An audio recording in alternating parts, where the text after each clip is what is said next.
What up, Dungeon Squad? Cruz with Dungeon Boxing Club here. And today we're going to be going over the top 4 heavy bag mistakes that we've seen come across our club. Not only am I going to demonstrate the mistakes that I've seen, but I'm also going to demonstrate how to remedy those mistakes to make you more effective and deadly on the heavy bags. So stick around, you don't want to miss out.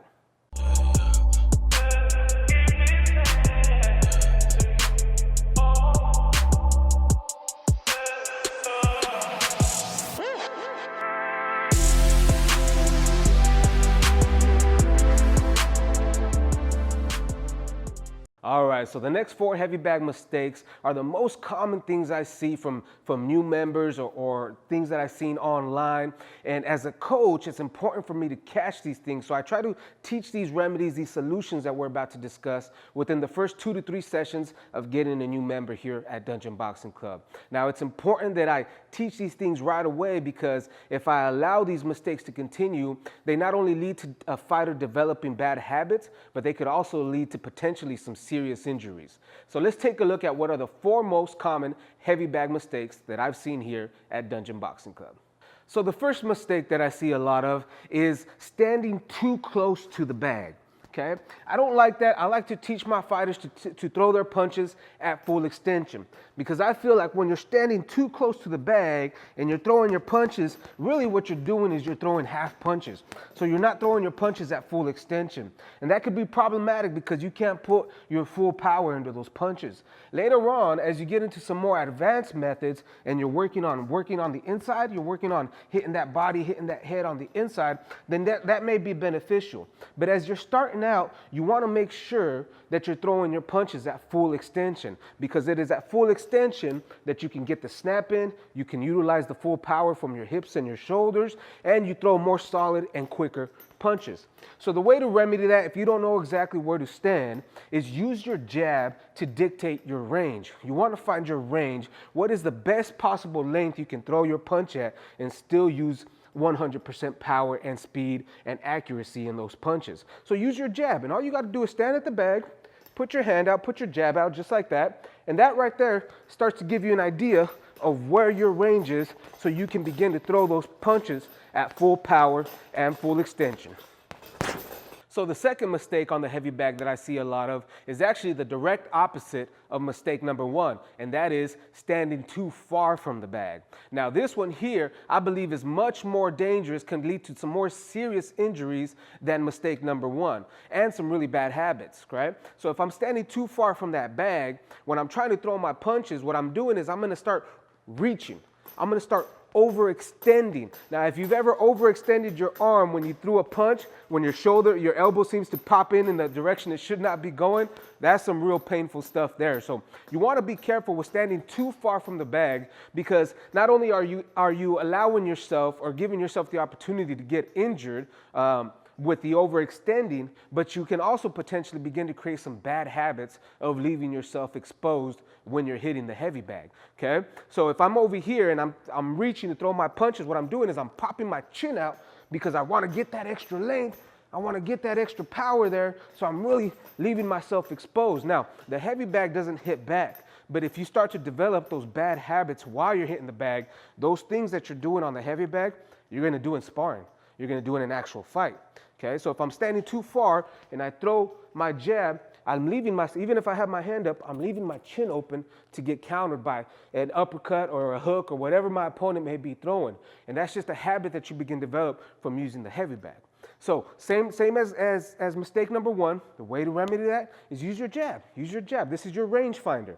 Use your jab to find out where you need to be standing while using that bag. And you want to make sure your chin isn't popping out. You want to make sure you're not using your back to get that extra length because when you're within range, all you should be using is the arms, shoulders, and hips. That's it. Notice I don't reach, I don't extend, I don't put my chin out. I keep my back straight, I bend my knees, and I'm throwing my punches at 100% power. I feel confident, I feel accurate, I feel strong, I feel fast. Now, mistake number 3, this one here, I'm really passionate about. This one here is probably the first thing I try to remedy from a new fighter. Because we just hear it online a lot. You hear it on TV a lot. You want to, as a boxer, you want to punch through your opponent. I'm not a big fan of that idea. I don't like it because I feel like it'll potentially create some very serious injuries on your hands and wrists if you're attempting to punch through your opponent while hitting the heavy bag. So punching through the heavy bag, I'm not a big fan of that, okay? Reason being is you focus so much on throwing power, and what you end up doing is instead of actually snapping your punches, you end up just pushing the bag.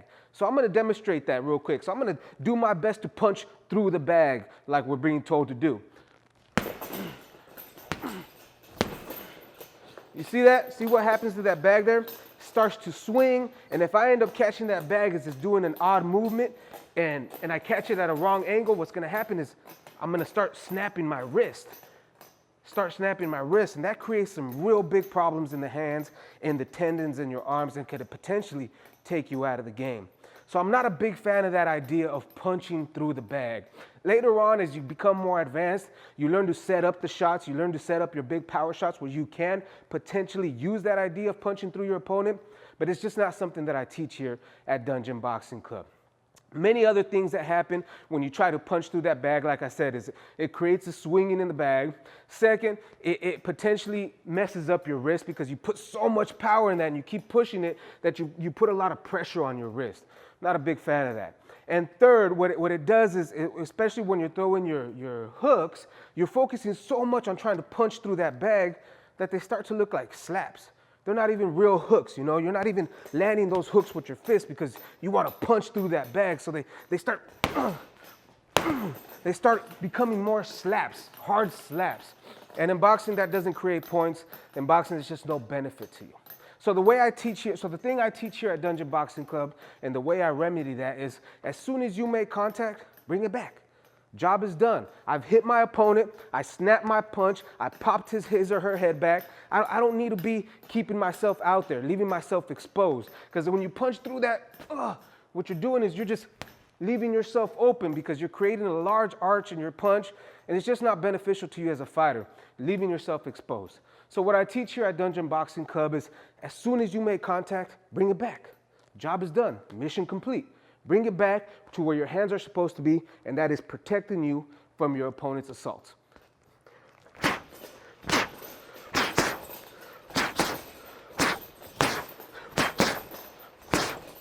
Now, mistake number 4, and the last one that I'm going to share on this video, is not visualizing your target. Now, it's important that you always have a target to hit. You always in your mind have somewhere you want to land your punches. And obviously, you want it to be somewhere that's going to cause some damage to your opponent as well. Now, you don't want to just go out there and just start throwing random punches because you want to look good or you want people to hear how powerful your punches are, because what you do on that heavy bag, you're also going to do in the ring. So if you go out there in the ring and you just start throwing random punches, have no real target, then you're leaving yourself open. You're leaving yourself available to your opponent, who's going to come in sharp, come in looking at what target he wants to hit, and he's going to hit those because you're going to be wasting your time throwing punches that have no real reason, no real method to. So the best way to remedy that is use your own body as a guide to where you need to land your punches. Now, obviously, every fighter is different in size, height, weight, different in style, but this gives you a potential guideline. It's just a guideline. It's obviously not going to be exact, but it's better than just throwing random punches.